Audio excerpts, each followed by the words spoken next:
What's up, everybody? The Bearded Prepper here, coming back to you to kind of bring a close to my third world experience. As I did with the last series I put out on survival in a third world setting, I wanted to come back this time and also kind of bring some lessons learned, some of the valuable lessons I've learned, or at least the ones that stood out to me, even if I already knew them, that maybe I was reminded of while I was there, trying to help the orphanage that I've been working at, working in primitive conditions. I think I mentioned this before, but it's very important and worth mentioning again. When you're in a setting where you don't have everything controlled, or maybe you don't have access to everything that you need, one of the biggest lessons or takeaways that I had was really the need to remain flexible.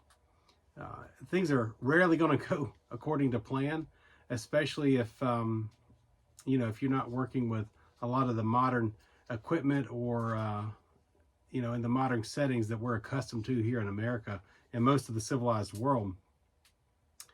And if something doesn't work out, you've got to always have a backup plan or quickly shift and pivot to look at what the next best option is. For example, initially I planned on planting a lot of green beans as a good crop to get some green vegetables and such for the orphans there. Couldn't find them anywhere. Couldn't find seed anywhere.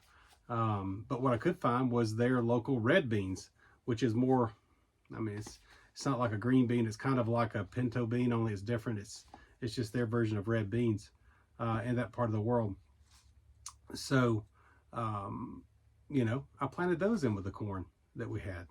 And then later on, I was able to find the green beans at one store after looking multiple times in about, probably 6 or 7 different places.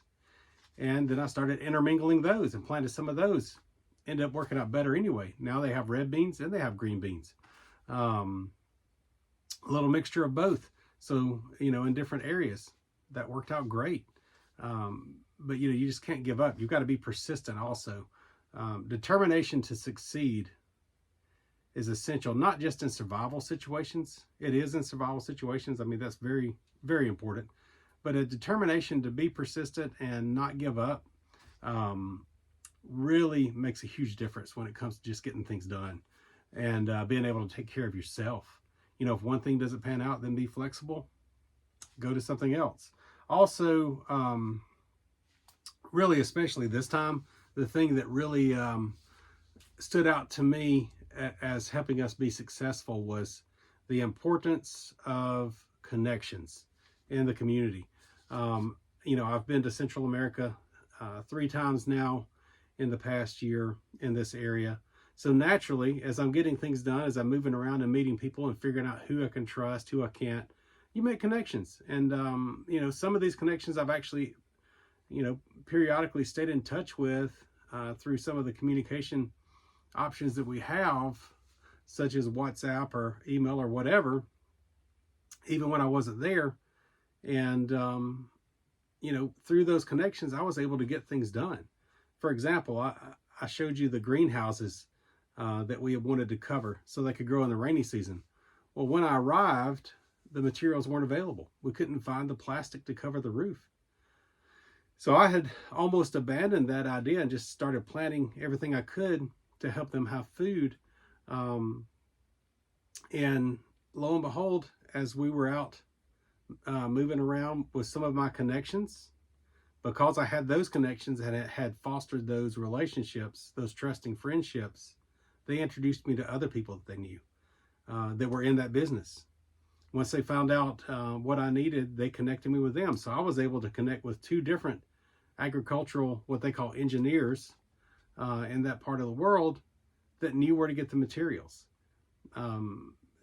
Most of the other locals said, no, that's impossible. You can't get that here.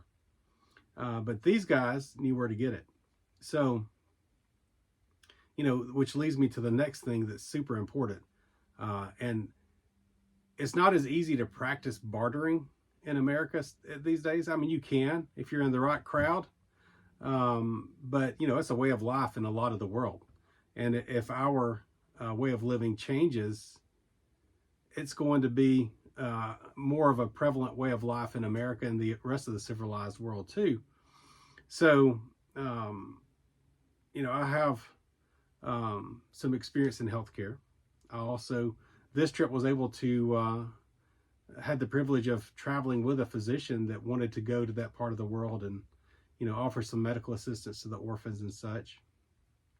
And just through us moving around in the community, the surrounding community, and I had some connections I had met up in the mountain area of this part of the world that was even more isolated and had very little access to healthcare and things of that nature. Just by going out and helping people, just by doing what was neighborly and right. We had the ability, we had the skills and the materials needed to provide some care for people that had access to none. Just through doing what was right, then we made connections and met people that wanted to help us. We didn't initially approach those encounters of, hey, we'll take care of your mom and her, the pain she's having in her knee or whatever the case is, if you do this for us. That was not our intent. When you start immersing yourself into community of like-minded people, you help someone else. They just help you naturally back. It's not really, I'll do this if you do that. It's just a way of life for them. So lo and behold, one of the people we helped had access to plastic. He knew where to get it. And he had the knowledge and the know-how of how to install it. So he said, I'm so grateful you helped my mom. If you'll just pay for the plastic, I'll put it on for free. I'll donate my time just to help the orphanage out as well. So right there at the end of our trip, it all worked out. We were able to not only plant a lot of plants, we also made a contact that agreed to put the plastic on for us. So it's a win-win. So, the importance of having those connections and being able to, barter with people if need be to get things done or get access to things is a very key part of being prepared. And the willingness to do that on your part. You can't be afraid to ask questions of people that you don't know, or maybe you just met. Explain to them what you're trying to do and say, hey, do you know where I can get this? Be willing to help people out, even if you don't get anything in return. At least you know that you did the right thing. And while we're talking about that, you also need to be willing to use what you have to get what you want in those kind of situations. For example, I planted a ton of green beans and red beans for the orphanage. I planted more than they should be able to eat as it starts coming in, and also taught them how to plant in growing cycles so that they can have a constant supply for themselves, coming in as the other plants are playing out. But if they have an overabundance, if everything we planted grows the way it should, then they're going to be able to trade or sell some of that for something else they don't have. So, thinking along those lines of using what you have to get what you don't have but you need or you want is going to be critical in those kind of survival situations, or just situations where you're trying to get by. It could be that way for us too if we run into a food shortage in this world, or if things get crazier than what they already are. So, having that ability to communicate with people and just meet each other's needs really matters in a third world setting. And then, of course, the old sutures. The biggest takeaway personally, and a vulnerable area that I identified, was the fact that I have let some of my medical preps slide a little bit.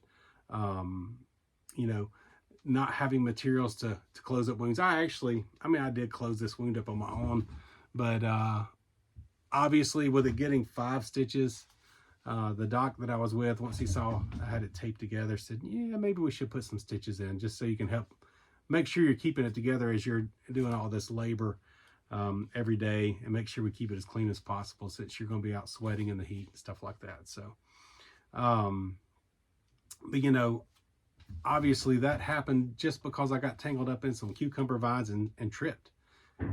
Wasn't thinking straight, had my knife out in my hand, And, you know, it was before I knew what was going on. Had the knife in my hand, I tripped. And as I tripped, you know, I went to release my knife, which I always, if I have a chainsaw or a knife and I trip or whatever, my instinct is to get rid of it, throw it away from me. As I did, it caught my arm, sliced my arm open. So I need to be more prepared for that. If I'm not able to get somewhere to get, you know, emergency medical help or whatever, or if my loved ones are in a position where they can't get the health care they need. And in this case, I truly was in the middle of nowhere.